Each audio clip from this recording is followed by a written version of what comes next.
അസ്സലാമു അലൈക്കും വറഹ്മത്തുള്ളാഹി വബറകാതുഹു.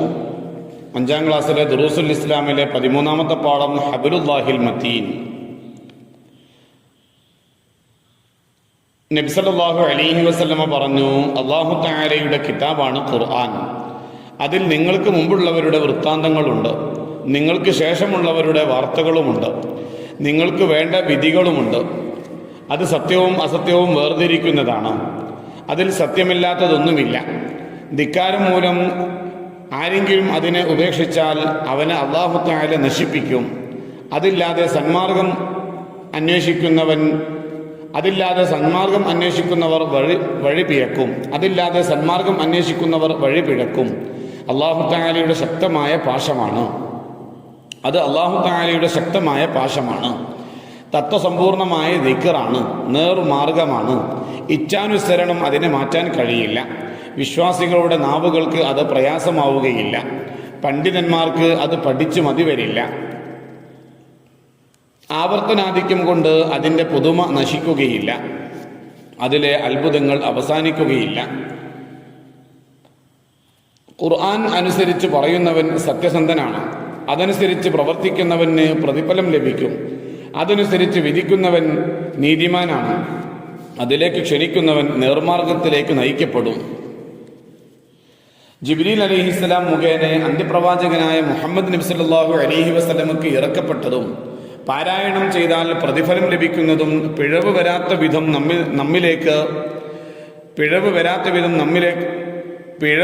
വിധം നമ്മിലെത്തിയതും സൂറത്തുൽ ഫാത്തിഹ കൊണ്ട് തുടങ്ങി സൂറത്തുൻ നാസ് കൊണ്ട് അവസാനിക്കുന്നതും അമാനുഷികവുമായ അല്ലാഹു തആലയുടെ കലാമാണ് ഖുർആൻ.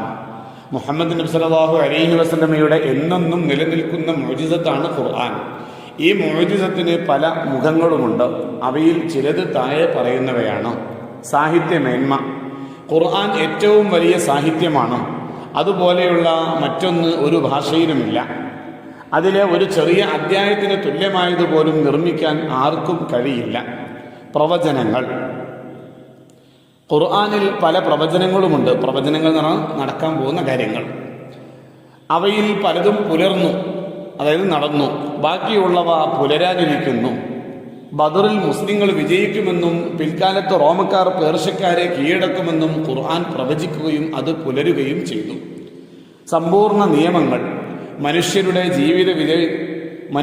ജീവിത വിജയത്തിനാവശ്യമായ വിശ്വാസപരവും കർമ്മപരവും സ്വഭാവപരവുമായ എല്ലാ നിയമനിർദ്ദേശങ്ങളും ഖുർആനിലുണ്ട്. സ്വാധീന ശക്തി. ഖുർആനിന് ഹൃദയങ്ങളെ സ്വാധീനിക്കാനുള്ള അപാരമായ ശക്തിയുണ്ട്. ഇസ്ലാമിനെ കഠിനമായി എതിർത്തിരുന്ന ഉമർ ഇബ്നുൽ ഖത്താബ് റളിയല്ലാഹു അൻഹുവിന് ഖുർആൻ കേട്ട മാത്രയിൽ മാനസാന്തരമുണ്ടായി. ലോകം മുഴുവൻ ഖുർആൻ ആയിരങ്ങളെ സ്വാധീനിച്ചു കൊണ്ടിരിക്കുന്നു. വിജ്ഞാനമേന്മ. ഖുർആൻ എല്ലാ വിജ്ഞാനങ്ങളുടെയും സ്രോതസ്സാണ്. എല്ലാ അറിവുകളും ശാസ്ത്രങ്ങളുമായി ബന്ധപ്പെട്ട പരാമർശങ്ങളും ഖുർആനിലുണ്ട്. വലൗ കാന മിൻ ഇൻദി ഗൈരില്ലാഹി ലവജദൂ ഫീഹി ഇഖ്തിലാഫൻ കസീറ. ഖുർആൻ അല്ലാഹു തആലയിൽ നിന്നല്ലായിരുന്നുവെങ്കിൽ അതിൽ ധാരാളം വൈരുദ്ധ്യങ്ങൾ കാണുമായിരുന്നു. ഈ പാഠത്തിന്റെ തദ്രീബാത്ത് ഒന്ന് നോക്കാം. ഒന്ന്, നഖറഉ വനഫഹം, വായിച്ചു മനസ്സിലാക്കാം. അഖീദ, വിശ്വാസം. ഇൽമുൻ, ശാസ്ത്രം. സ്രോതസ്, ഉത്ഭവസ്ഥാനം. വൃത്താന്തം, വർത്തമാനം. മാനസാന്തരം, മനസ്സുമാറൽ. ഇച്ഛാനുസരണം, താൽപര്യമനുസരിച്ച്. കേട്ട മാത്രയിൽ, കേട്ട നിമിഷത്തിൽ. മുതവാത്തിർ, ഒരുമിച്ചുകൂടി കളവ് പറയൽ സാധ്യതയില്ലാത്തത്ര ആളുകൾ റിപ്പോർട്ട് ചെയ്ത കാര്യം. തഅ്സീർ, സ്വാധീനം. ദിക്ർ, ഖുർആനിൻ്റെ ഒരു പേര്. ഹബലുൻ, പാശം, കയർ. പുലർന്നു, സത്യമായി വന്നു. കലാം, വചനം. മതീൻ, ഉറപ്പുള്ള. വജ്ഹുൻ, മുഖം. ശാസ്ത്രം, അറിവ്. രണ്ടാമത്തവർക്ക് നംലഉൽ ഫറാഖ്, വിട്ടഭാഗം പൂരിപ്പിക്കുക. ഒന്ന്, എല്ലാ വിജ്ഞാനങ്ങളുടെയും ഡാഷ് ആണ് ഖുർആൻ, സ്രോതസ്സാണ് ഖുർആൻ. 2, പരിശുദ്ധ ഖുർആൻ ലോകം മുഴുവൻ ആയിരങ്ങളെ ഡാഷ് കൊണ്ടിരിക്കുന്നു, സ്വാധീനിച്ചു കൊണ്ടിരിക്കുന്നു. 3, ഏറ്റവും വലിയ ഡേഷ് ആണ് പരിശുദ്ധ ഖുർആൻ, ഏറ്റവും വലിയ സാഹിത്യം ആണ് പരിശുദ്ധ ഖുർആൻ. 4, ഖുർആനിലെ ഒരു ചെറിയ അധ്യായത്തിന് ഡേഷ് പോലും നിർമ്മിക്കാൻ ആർക്കും കഴിയില്ല, തുല്യമായത് പോലും. 5, മനുഷ്യരുടെ ജീവിത ഡേഷ് ആവശ്യമായ എല്ലാം ഖുർആനിലുണ്ട്, ജീവിത വിജയത്തിനാവശ്യമായ എല്ലാം ഖുർആനിലുണ്ട്. അടുത്തവർക്ക് നുക്മിലുൽ ഖാനാത്ത്, കോളങ്ങൾ പൂരിപ്പിക്കാം. ഇത് എഴുതേണ്ടത് എങ്ങനെയെന്ന് വെച്ചാൽ ഖുർആനിലേക്ക് ചേർത്തിക്കൊണ്ട് ഉദാഹരണമായിട്ട് ഇവിടെ കൊടുത്തത് അള്ളാഹുവിൻ്റെ കിതാബ് ഖുർആൻ, അള്ളാഹുവിൻ്റെ കിതാബ് ഖുർആൻ, അങ്ങനെ നേർമാർഗമാണ് ഖുർആൻ. ഇച്ഛാനുസരണം അതിനെ മാറ്റാൻ കഴിയില്ല. തത്വസമ്പൂർണമായ ദിക്റാണ്. നിങ്ങൾക്ക് മുമ്പുള്ളവരുടെ വൃത്താന്തങ്ങളുണ്ട്, നിങ്ങൾക്ക് ശേഷമുള്ളവരുടെ വൃത്താന്തങ്ങളുണ്ട്. അതിലെ അത്ഭുതങ്ങൾ അവസാനിക്കുകയില്ല. അതിൽ സത്യമില്ലാത്തതൊന്നുമില്ല. അത് സത്യവും അസത്യവും വേർതിരിക്കുന്നതാണ്. പണ്ഡിതന്മാർക്ക് അത് പഠിച്ചു മതി വരില്ല. അത് അല്ലാഹു തആലയുടെ ശക്തമായ പാശമാണ്. അതിലല്ലാതെ സന്മാർഗം അന്വേഷിക്കുന്നവർ വഴിപിഴക്കും. വിശ്വാസികളുടെ നാവുകൾക്ക് അത് പ്രയാസമാവുകയില്ല. അതിലേക്ക് ക്ഷണിക്കുന്നവർ നേർമാർഗത്തിലേക്ക് നയിക്കപ്പെടും.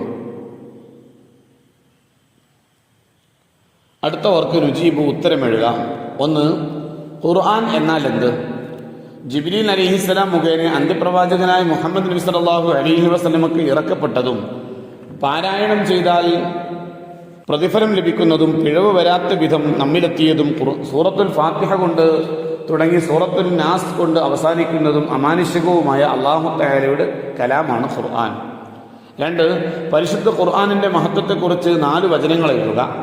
അല്ലാഹു തആലയുടെ കലാമാണ് ഖുർആൻ. നബി സല്ലല്ലാഹു അലൈഹി വസല്ലമയുടെ ഏറ്റവും വലിയ മുഅ്ജിസത്താണ്. ഖുർആൻ ഏറ്റവും വലിയ സാഹിത്യമാണ്, എല്ലാ വിജ്ഞാനങ്ങളുടെയും സ്രോതസ്സാണ്. 3, പുലർന്ന ഖുർആനിക വചനത്തിന് ഉദാഹരണം എഴുതുക. 3, പുലർന്ന ഖുർആനിക പ്രവചനത്തിന് ഉദാഹരണം എഴുതുക. ബദറിലെ മുസ്ലിങ്ങളുടെ വിജയം, റോമക്കാർ പേർഷ്യക്കാരെ കീഴടക്കുമെന്ന് പറഞ്ഞതും. 4, പരിശുദ്ധ ഖുർആനിൻ്റെ സ്വാധീന ശക്തിക്ക് ഉദാഹരണം എഴുതുക.